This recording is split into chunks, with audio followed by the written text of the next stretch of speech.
새내기 논객으로서 당당하게 일제와 맞섰던 단재 신채호.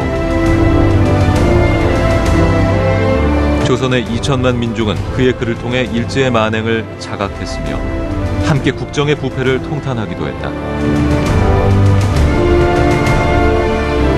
을사늑약이 맺어진 사흘 뒤 장지현은 황성신문에 그 유명한 논설인 치일야 방성대곡을 싣는다. 하지만 일제는 사전 검열 없이 배포했다는 이유로 결국 황성신문을 폐간한다.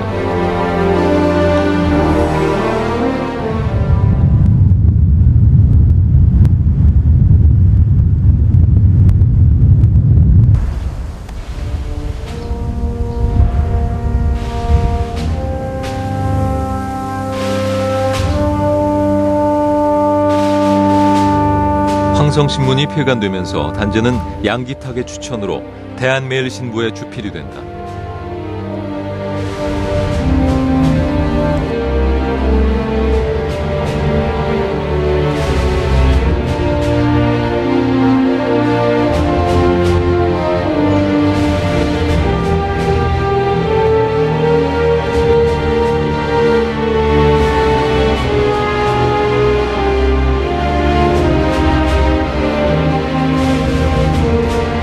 러일 전쟁이 일어난 직후인 1904년에 창간한 민족지 대한매일신보.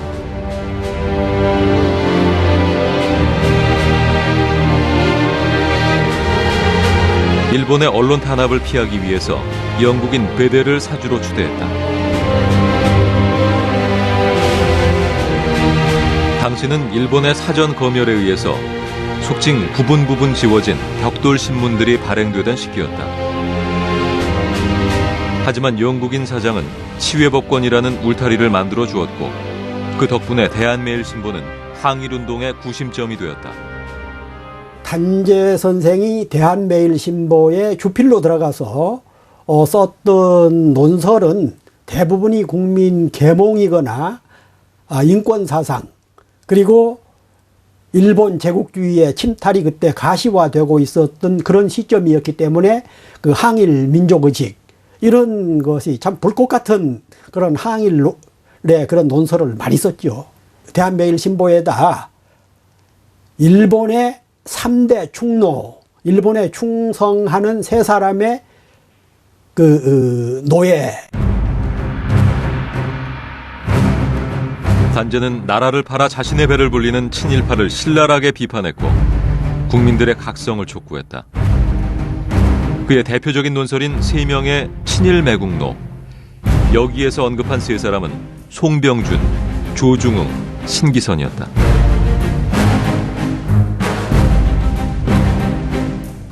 부지불각 중에 전국 2천만 인종의 저 일본 3대 충노배의 소원과 같이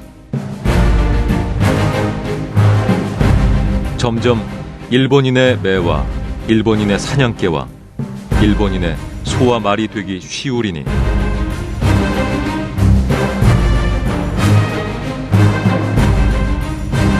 인심이 있는 한국인이여, 저 무리의 속임수 가운데 빠지지 말지어다.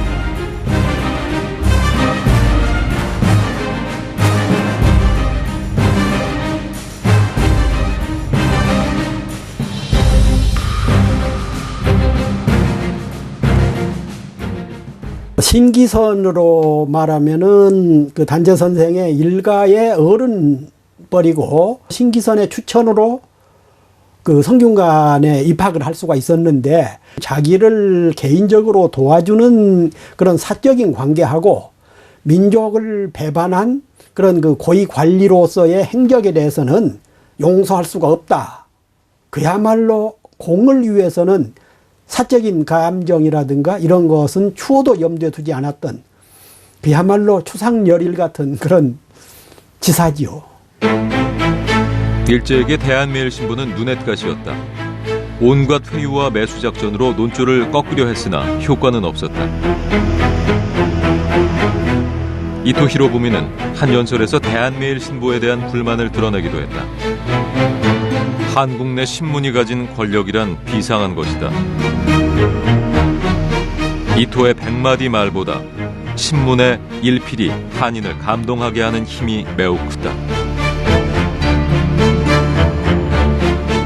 중에서도 대한매일신보는 확증을 가지고 일본의 잘못된 정치에 반대하여 한인을 선동함이 끊이지 않으니 이 일은 감독관이 책임을 질 수밖에 없다.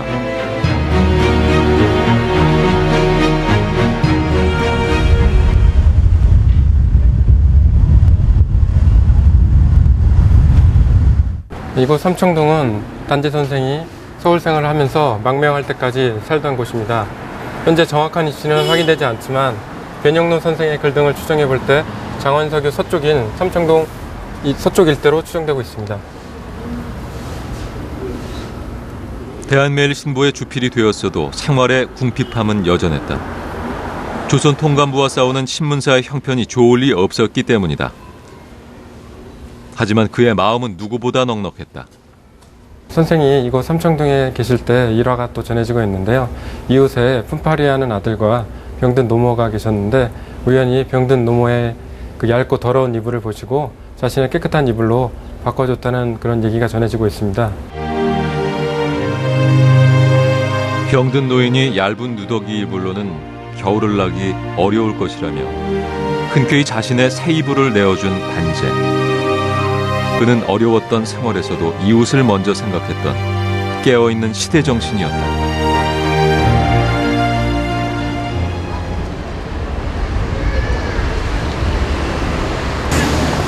현대식 건물이 들어선 2011년의 삼청동. 이곳을 지나는 현대인들은 청년 신채호의 정신을 기억하고 있을까?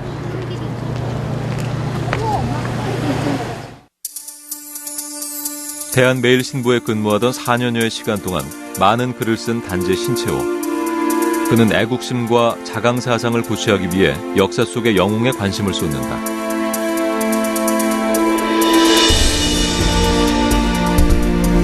그의 첫 번째 영웅전은 이태리 건국 삼걸전. 이 책은 이탈리아의 독립을 쟁취한 3명의 영웅에 대한 이야기로 중국에서 양계초가 지은 것을 1907년 10월 단재가 번역한 것이다.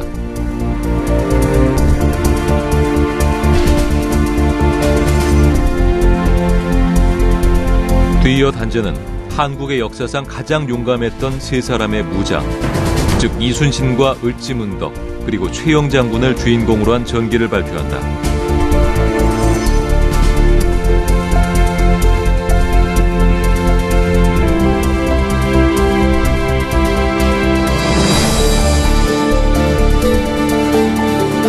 살수대첩에서 수나라의 30만 대군을 무찌른 삼국시대의 대장군 이야기, 을지문덕전.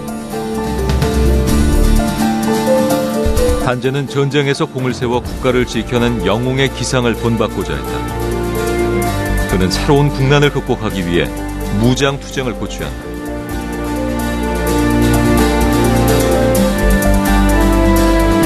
왜구를 물리치고 바다를 평정했던 조선시대의 영웅 이순신도 주목했다.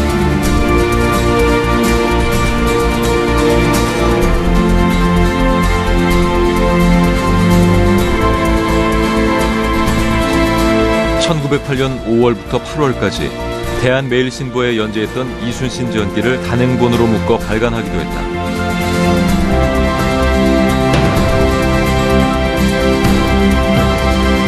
이 위기의 시대, 이 제국주의 열강이 일제의 침략에 맞서서 이 국민적인 분발, 이런 국민을 이끌 지도자의 대망, 그래서 신채호의 영웅에서 영웅 대망론이라는 게 있습니다.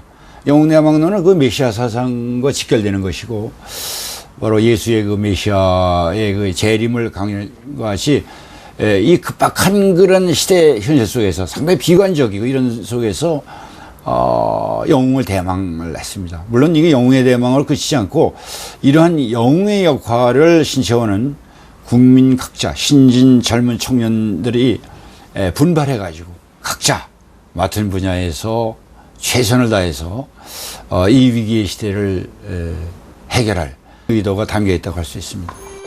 국민 전체가 각자 맡은 분야에서 영웅이 되어야 한다고 주장했던 단재. 그의 관심은 소외당하던 여성들에게 이른다. 1908년 1월 재정이 부족해 일시 휴관한 가정잡지를 다시 발행한다. 순한글로 이루어진 여성지를 통해 신채호는